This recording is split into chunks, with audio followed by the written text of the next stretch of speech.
ଯେକୌଣସି ଜମିରେ ଆପଣ ଠିଆ ହୋଇ କେମିତି ଜାଣିବେ ଏ କାହା ନାଁର ଅଛି ଆଉ କିଏ ୟାର ମାଲିକାନା କେମିତି ଜାଣିବେ। ସେଥିପାଇଁ ଆପଣମାନଙ୍କୁ ପୁରା ଭିଡ଼ିଓଟି ଆପଣମାନଙ୍କୁ ଦେଖାଉଛି।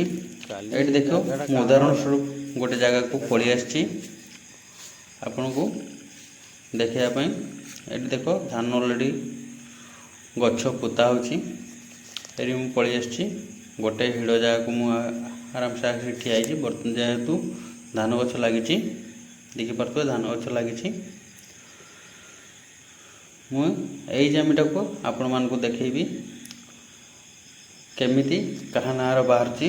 ସେଥିପାଇଁ ଆପଣଙ୍କୁ କୌଣସି ଏକ ମୋବାଇଲରେ ଆପଣ ଓପନ୍ କରି ନେଇଯିବେ।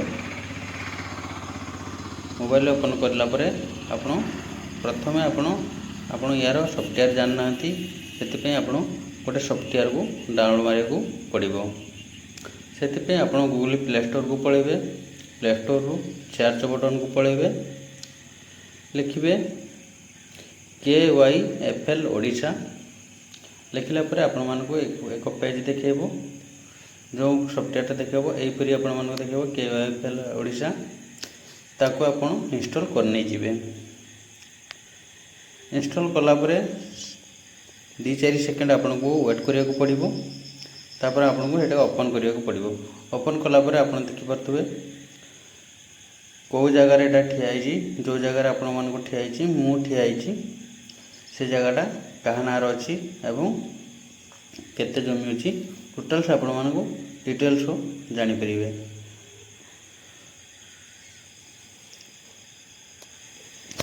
ସେଥିପାଇଁ ସଫ୍ଟୱେର୍ରେ ଆପଣ ଯିବେ। ତାପରେ ଆପଣ ସେଠି ଓକେ ବଟନକୁ ଦବାଇବେ। ଓକେ ବଟନକୁ ଦେଇଗଲା ପରେ ଏଇଠି ଦେଖିପାରୁଥିବେ ଅବାଧି ଯୋଗ୍ୟ ଅନାବାଧି ଏବଂ କେଉଁଠି ଅଛି, ତାର କେତେ ଜମି, ତ କେତେ ହେକ୍ଟର, ଟୋଟାଲ୍ ଆପଣମାନଙ୍କୁ ଜଣାଇବ। ଏଇଟା ଯଦି ଜାଣିପାରୁନାହାନ୍ତି, ମୁଁ ଆଉ ଗୋଟେ ଆପଣମାନଙ୍କୁ ଦେଖେଇବି।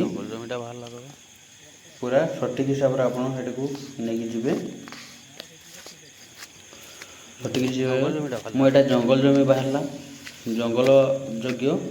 ସେଥିପାଇଁ ଆଉ ଗୋଟେ ଜାଗାକୁ ମୁଁ ଯାଉଛି। ଦେଖିପାରୁଥିବେ ମୁଁ ଯେଉଁ ଜାଗାରେ ଯାଉଛି ତାର ଚିହ୍ନଟା ଅଟୋମେଟିକ୍ ଆସୁଛି। ରାସ୍ତା ମୁଁ ରାସ୍ତା କଡ଼ରେ ଇଏ କରୁଛି, ସେ କଡ଼େ କଡ଼େ ଯାଉଛି, ଜଙ୍ଗଲ ଦେଖାଉଛି।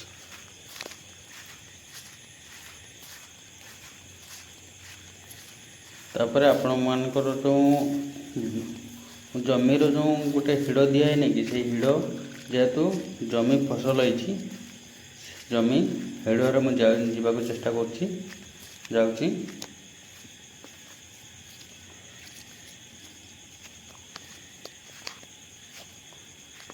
ଗଲା ପରେ ବର୍ତ୍ତମାନ ମୁଁ ତାକୁ ଯାଇ ବର୍ତ୍ତମାନ ଏଇ ଯେ ସଫ୍ଟୱେର୍ ଦେଖିବେ KYFL, ତାକୁ ଓପନ୍ କରୁଛି। ଓପନ୍ କଲା ପରେ ଯେଉଁ ଜାଗାରେ ଠିଆ ହେଇଛି ଡିଟେଲ୍ସ ଆପଣମାନଙ୍କୁ ଦେଖାଇବ। ଦେଖିପାରୁଥିବେ, ଭଲ ଭାବରେ ଦେଖିପାରୁଥିବେ। ଏଇଟା ଯେ ଜାଗାରେ ଅଛି, ମୁଁ ଜୁମ୍ କରିକି ଆପଣମାନଙ୍କୁ ଦେଖାଉଛି। ତାକୁ ଓକେ ମାରୁଛି। ଓକେ ମାରିଲା ପରେ ସେ ଅଟୋମେଟିକ୍ ପଳେଇ ଆସୁଛି ଗୋମିଦିଆ ଆଜଦା। ଦେଖିପାରୁଥିବେ ଏହା କେତେ ଏକ ଅଛି, ସାର ଦେୟକ ଅଛି, ତାର ପୁରା ଡିଟେଲ୍ସ ଆପଣମାନଙ୍କୁ ସାମ୍ନାରେ ବାହାରି ଆସୁଛି। ଏହିପରି ଆପଣମାନଙ୍କ ଜମି ଦେଖିପାରିବେ। ଜୟ ଜଗନ୍ନାଥ।